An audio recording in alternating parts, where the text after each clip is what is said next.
I am here with one of my favorite people in the fitness industry in Toronto. It's Kim Allan, fit boss, motivational coach, an amazing mother and woman. Thank you for being here. And also, I appreciate the fact that you took on this incredible responsibility of attempting to teach me how to dance. This is going to be interesting. Nobody told me that was happening. We're going to go side to side, so right. Women that I know who dance at a young age often tell me that it was a challenge for them to find love for their bodies because it was so heavily pressured in terms of being thin and fitting into the costumes and those kinds of things. What was your experience like as a young girl? I'd say a lot of that is very accurate. I'm not 100% sure how I made it out of that whole industry almost alive, if you will. Yeah. Yeah. Yes, Kelly. I was always just a little bit bigger than the normal girl. I was always the biggest one in the class. And a lot of teachers and people, and eventually I got into casting, always kind of had an issue with that because they didn't quite know how and where to place me. I would book jobs, like a music video or something, and then the wardrobe person had not brought my size, and everything was like extra small or small.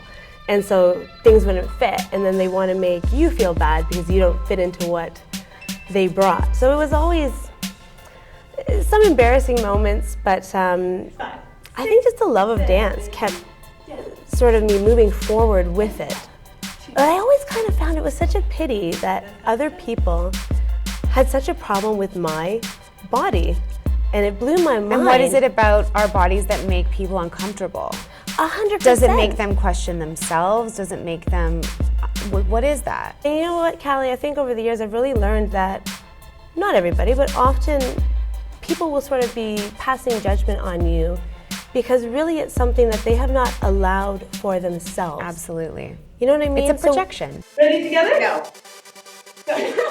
When they see somebody who maybe doesn't fit a mold, doing well or enjoying it, they almost can't understand that because they have not allowed themselves that freedom to do it. Yeah. The only times that I really would book a lot of work was when I had really sort of dieted down and exercised a lot to sort of get a bit smaller, and then it's very true, the jobs would come, which is a shame because I wasn't a better dancer. Right. I wasn't a better person. Right. I wasn't more professional. You probably weren't happier. No, I wasn't. I was happy to be working. Yeah. Which is the other thing, right? It propels you to keep trying to do those things because you want to do the work. You want to dance. You want to do that thing that you love. So these people are basically telling you can only have that if you look this way. Right. 6, 7. When you reflect on the times in your life where you dieted down and tried to change your size to get jobs, do you reflect on it feeling like you were in a positive space, or is that kind of like a negative? Like, for example, for myself, when I think about the times that I really tried to change my size and manipulate my body, it almost feels like a dark time for me. Like, I wasn't happy and I was spinning my wheels and I was so desperate to be something I wasn't that it just wasn't a happy time for me. Do you have sort of different stages in your life where you feel like you had a more negative view on yourself or a more difficult time accepting yourself? Yes, I think for me, when I dwelled on or was self-conscious of the size of my body, it actually hindered my performance and what I could bring to the movement. As I got older, the more I just embraced how I looked and whatever my size was. I've been every size, just like every size under the sun. Amen, girl. Me too. It's actually a little bit crazy. But the more I sort of made peace with that, the more I could expose of who I really am. And that filters, I think, into all areas of your life. And you're basically like showing off that leg, like you're presenting it, okay? Let's dissect a little bit. You sort of went into a moment where you expressed that you've been every size. I have also been every size. I have like 15 different closets depending on how I'm feeling that day or what's going on with me. Maybe I'll go come over shopping. Exactly. So I know that you've been a fitness competitor. Yes. Yep. Obviously, you were a competitive dancer or a professional dancer. You have also been through pregnancy. Yeah, you've been different sizes. What's that journey been like, kind of going up and down, like we all have been? What's that been like for you? Well, I've been everything from probably a size 4 to an 18-20. Ready? Yeah. 5, 6, 7, 8. To be honest, once I had my daughter, especially being in the fitness industry, I was embarrassed. I felt like, I had sort of failed somehow. I wasn't this super fit mommy that only gained like 25 pounds and then after a couple months was back to normal. That definitely was not my story at all.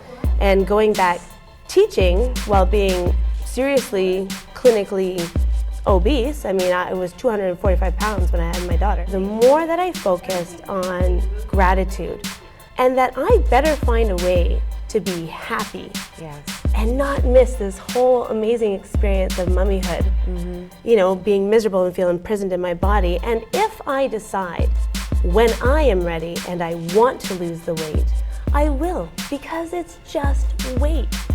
And you gotta give me face. I often find with myself, with my personal training career, there is a big focus on weight loss. And I'm assuming that is to be true with the women that you train.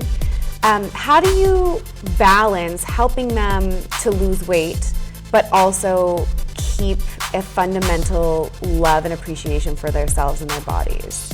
I don't talk about ever their shape of the body in class. I don't focus on fitting into those skinny jeans, I don't say anything like that.